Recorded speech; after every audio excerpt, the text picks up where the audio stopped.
नमस्कार, केबी न्यूज 24/7 में आपका स्वागत है। मैं हूं पूजा आपके साथ। आइए सबसे पहले देखते हैं मुख्य समाचार। कांग्रेस प्रतिनिधिमंडल राज्यपाल से मिलेगा। कुमारस्वामी निरानी रेड्डी के खिलाफ मुकदमा चलाने की मांगेगा मंजूरी। कर्नाटक के मुख्यमंत्री सिद्धरामैया के खिलाफ फैसला सुनाने पर कांग्रेस का राज्यपाल पर भड़का गुस्सा, चलाया राजभवन चलो अभियान। तारीखों के टकराव के चलते पीएसआई भर्ती परीक्षा स्थगित करने पर विचार कर रही सरकार। कर्नाटक के गृह मंत्री जी परमेश्वर ने यह बात कही। छत्रपति शिवाजी महाराज की मूर्ति ढहने के मामले पर प्रधानमंत्री मोदी के माफी मांगने के बावजूद विपक्ष हमलावर। फडणवीस बोले, ये घटिया राजनीति। न्यायपालिका ने इमरजेंसी में भी संविधान की रक्षा की। सुप्रीम कोर्ट के 75 साल पूरे होने पर बोले प्रधानमंत्री नरेंद्र मोदी। वक्फ संशोधन विधेयक पर जेपीसी की बैठक में हंगामा, पक्ष विपक्ष में टकराव। मुस्लिम संगठन ने कहा हस्तक्षेप मंजूर नहीं।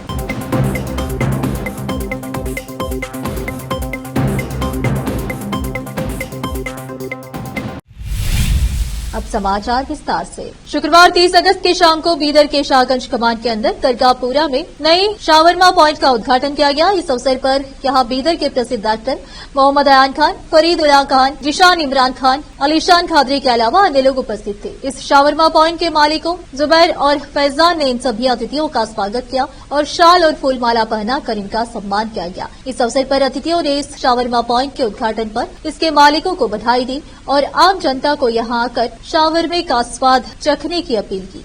केपी न्यूज के कैमरामैन पुष्पराज का कवरेज। कांग्रेस प्रतिनिधिमंडल आज राज्यपाल से मिलेगा। कुमारस्वामी निरानी रेड्डी के खिलाफ मुकदमा चलाने की मंजूरी मांगेगा।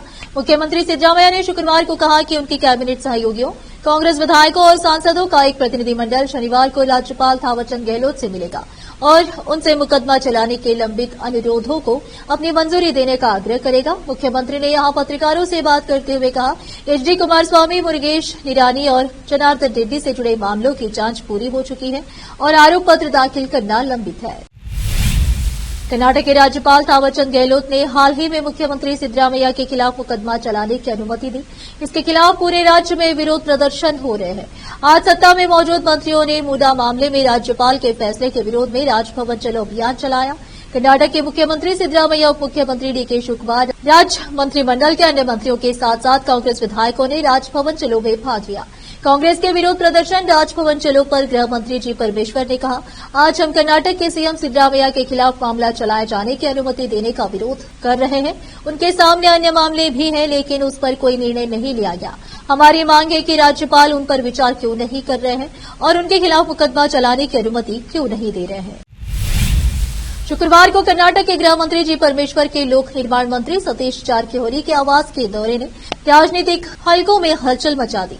दोनों नेता, जिनके नाम सिद्धरामैया के इस्तीफा देने की स्थिति में मुख्यमंत्री पद के लिए अटकलें लगाई जा रही है, उन्होंने 1 घंटे से अधिक समय तक चली अपनी बैठक को अधिक महत्व नहीं दिया। परमेश्वर ने कहा कि वह जारकिहोली के आवास पर उत्तरी कर्नाटक की रोटी खाने आए थे। जारकिहोली ने कहा कि उन्होंने और परमेश्वर ने स्पष्ट रूप से राजनीति और मौजूदा घटनाक्रम पर चर्चा की। उन्होंने कहा, हमने पार्टी मामलों पर भी चर्चा की। जाहिर तौर पर नेताओं ने मैसूर शहरी क्षेत्र में सिद्धरामैया की जांच और अभियोजन के खतरे पर चर्चा की। कर्नाटक के गृह मंत्री जी परमेश्वर ने शुक्रवार को कहा कि वह 22 सितंबर को होने वाली यूपीएससी सिविल सेवा परीक्षा और पुलिस उप निरीक्षक भर्ती परीक्षा की तारीख एक साथ पढ़ने के संबंध में संबंधित अधिकारियों से जानकारी मांगेंगे। उन्होंने यहां संवाददाताओं से कहा कि राज्य सरकार ने संघ लोक सेवा आयोग से पहले पीएसआई परीक्षा की तिथि घोषित कर दी थी, लेकिन इस बिंदु पर विचार किया जाएगा। परमेश्वर ने कहा, हम देखेंगे, हम इसकी समीक्षा करेंगे। हमने पहले ही तिथि घोषित कर दी है। अगर कोई संभावना है या अगर हमें उम्मीदवार से और ज्ञापन मिलता है तो हम इस पर पीएसआई परीक्षा स्थगित करने पर विचार कर सकते हैं। मंत्री ने आगे कहा कि अन्य परीक्षाओं के साथ तिथियों के टकराव का बहाना बनाकर परीक्षाओं को हमेशा स्थगित नहीं किया जा सकता।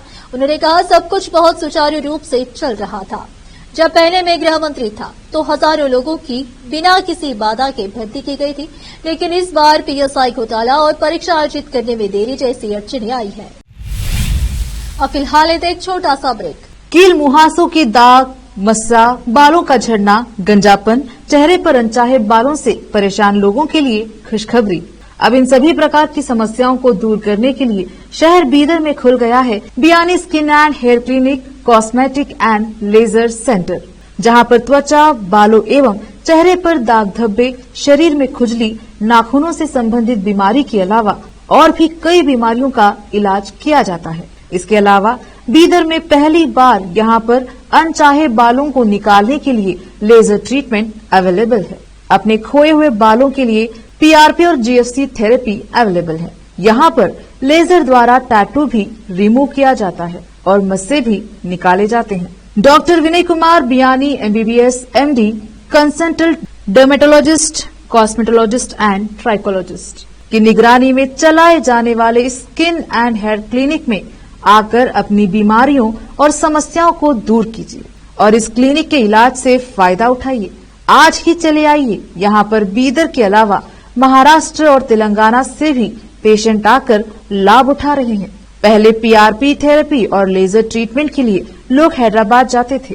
अब यह सब चीजें यहीं बीदर में उपलब्ध है। नई कमान के पास बस स्टॉप के सामने बिल्डिंग में हमारा क्लिनिक है। चले आइए Biyani skin and hair clinic, cosmetic and laser centre. Timing सुबह 11 बजे से 9 बजे तक, 11 to 9 PM। अपॉइंटमेंट के लिए इस नंबर पर संपर्क कीजिए 9243573333। ब्रेक के बाद आपका स्वागत है। आइए देखते हैं समाचार। महाराष्ट्र के उप मुख्यमंत्री देवेंद्र फडणवीस ने छत्रपति शिवाजी महाराज की मूर्ति देने के मामले में विपक्ष की आलोचना की। उन्होंने विपक्ष की प्रतिक्रिया को निचले स्तर की राजनीति बताया। हालांकि शुक्रवार को विपक्ष के प्रदर्शन के बाद प्रधानमंत्री नरेंद्र मोदी ने इस मामले में माफी मांगी थी, जिसके बाद डिप्टी सीएम देवेंद्र फडणवीस ने प्रतिक्रिया दी। उन्होंने कहा कि विपक्ष इस मामले में केवल राजनीति कर रहा है। शुक्रवार को मीडिया से बात करते हुए फडणवीस ने कहा, विपक्ष को इसमें राजनीति दिख रहा है, वे राजनीति के अलावा कुछ नहीं सोच सकते। पीएम मोदी ने शिवाजी महाराज के भक्तों से माफी मांग ली। इस पर राजनीति करना विपक्ष की ओछी मानसिकता है। हमें कांग्रेस के सर्टिफिकेट की जरूरत नहीं है। बता दें कि इससे पहले पीएम मोदी ने महाराष्ट्र दौरे के दौरान इस घटना को लेकर लोगों से माफी मांगी। उन्होंने कहा, जो शिवाजी महाराज को अपना देवता मानते हैं और इस घटना से बहुत ज्यादा दुखी हुए हैं, मैं उनसे सिर झुकाकर माफी मांगता हूं। महाराष्ट्र में एक छोटी सी टक्कर पर कैब चालक के साथ बुरी तरह मारपीट करने का मामला सामने आया है।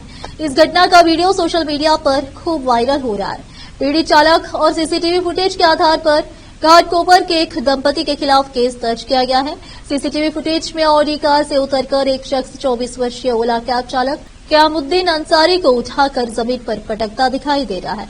चालक के सिर में चोटें आई हैं। फिलहाल अस्पताल में इलाज चल रहा है। परेशानी तब शुरू हुई जब असल्फा मेट्रो स्टेशन के पास कैब एक ऑडी कार के पीछे पीछे चल रही थी। तभी कार के अचानक रुकने से कैब उससे टकरा जाती है। इस पर कैब चालक नुकसान देखने के लिए बाहर निकला तो कार मालिक 35 वर्षीय ऋषभ चक्रवर्ती, जो एक पत्रकार है, और उनकी 27 वर्षीय पत्नी अंतरा घोष गाली देना शुरू कर दिया। यहां तक कि ऋषभ ने गुस्से में अंसारी को थप्पड़ लगा दिए और उठाकर जमीन पर फेंक दिया, जिससे वह बेहोश सा हो गया और सिर में कई चोटें आई है। मुंबई पुलिस ने बताया कि गोवंडी निवासी चालक को गंभीर चोटें आई। इसके बाद सुरक्षाकर्मी उसे राजवाड़ी अस्पताल ले गए, लेकिन सिर पर चोट देखते हुए उसे जेजे अस्पताल भेज दिया गया। यह पूरी घटना पास में लगे सीसीटीवी में कैद हो गई है। प्रधानमंत्री नरेंद्र मोदी ने आज जिला न्यायपालिका के 2 दिवसीय राष्ट्रीय सम्मेलन का उद्घाटन किया। इस समारोह का आयोजन सर्वोच्च न्यायालय कर रहा है। प्रधानमंत्री नरेंद्र मोदी ने आज भारत के सर्वोच्च न्यायालय की स्थापना के 75 वर्ष पूरे होने के उपलक्ष्य में टिकट और सिक्के का अनावरण भी किया। इस अवसर पर प्रधानमंत्री नरेंद्र मोदी ने कहा, सर्वोच्च न्यायालय के 75 वर्ष संविधान, संवैधानिक मूल्यों और अधिक परिपक्व लोकतंत्र के रूप में उभरते भारत की यात्रा है। पीएम ने कहा, सुप्रीम कोर्ट के 75 वर्ष केवल एक संस्था की यात्रा नहीं है, ये यात्रा है भारत के संविधान और संवैधानिक मूल्यों की। भारत के लोगों ने कभी सुप्रीम कोर्ट, हमारी न्यायपालिका पर अविश्वास नहीं किया, इसलिए सुप्रीम कोर्ट के ये 75 वर्ष मदर ऑफ डेमोक्रेसी भारत के गौरव को और अधिक बढ़ाते हैं। देश संविधान के 75 वर्षगांठ मनाने जा रहा है, इसलिए इस अवसर में भी गर्व और प्रेरणा भी है। वक्फ संशोधन विधेयक 2024 पर विस्तार से विचार विमर्श के लिए बनाई गई संयुक्त संसदीय समिति जेपीसी की दूसरी बैठक भी हंगामेदार रही।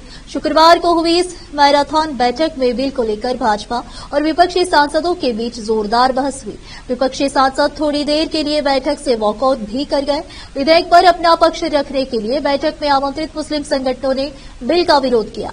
जेपीसी की अगली बैठक 5 और 6 सितंबर को होगी। सूत्रों के मुताबिक भाजपा सांसद जब बिल पर अपनी बात रख रहे थे तो उन्हें विपक्षी सांसदों की तरफ से बार बार टोका टाकी का सामना करना पड़ रहा था। भाजपा सांसदों ने विपक्षी सांसदों पर अनियंत्रित होने और उन्हें सही ढंग से नहीं बोलने देने का आरोप लगाया।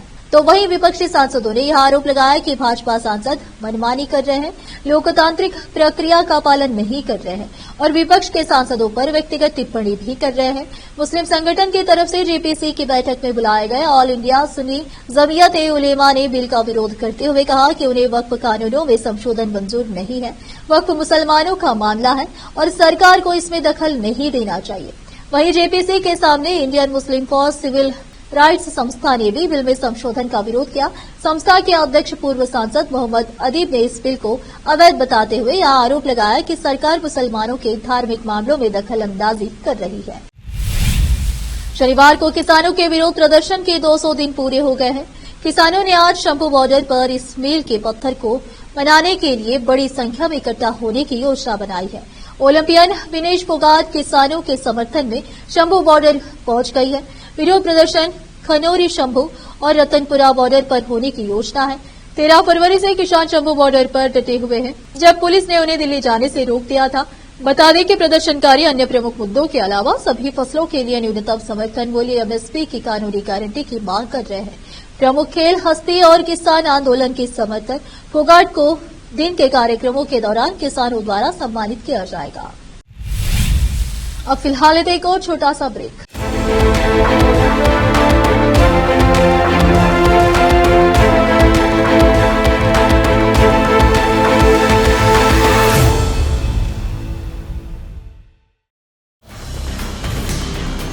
हिंदुस्तान के हर कोने में हम हैं मौजूद। 24 घंटे हालात पर गहरी नजर, खबरों से जुड़े चुपते सवालात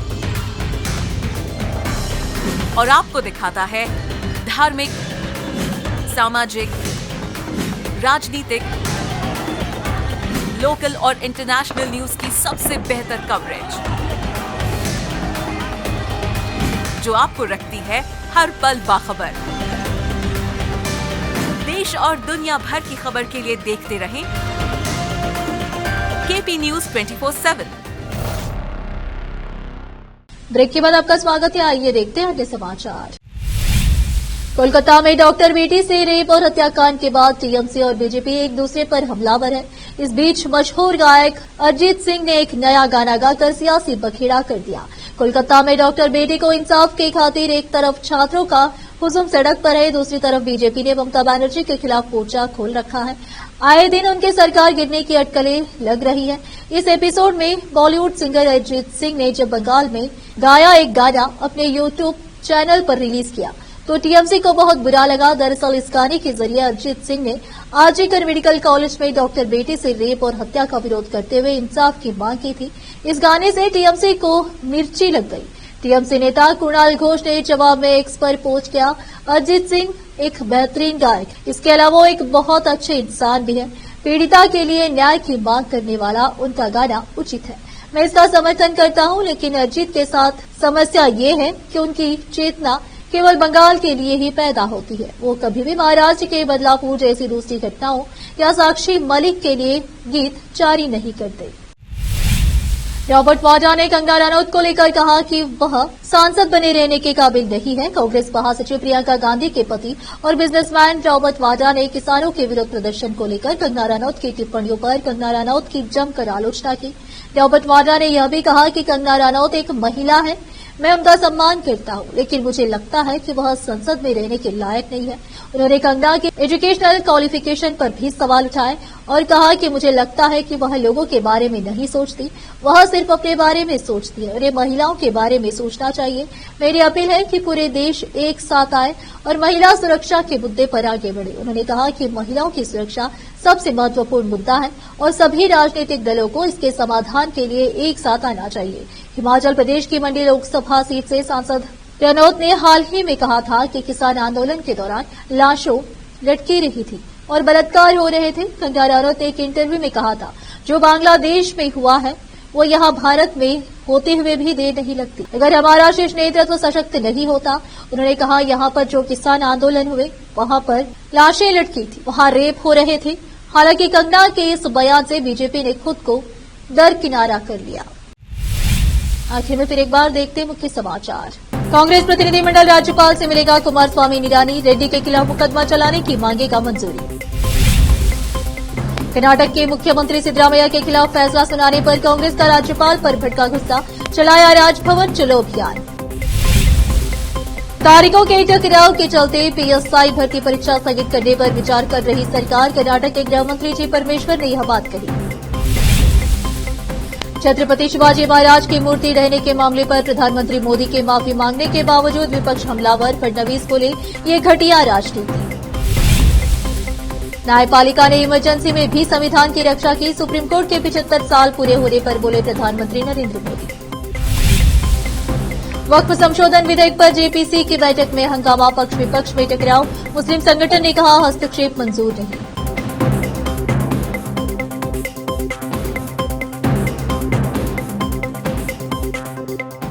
केपी न्यूज में इस वक्त के लिए इतना ही। देश प्रदेश के समाचारों के लिए देखते रहिए आपका अपना चैनल केपी न्यूज 24/7।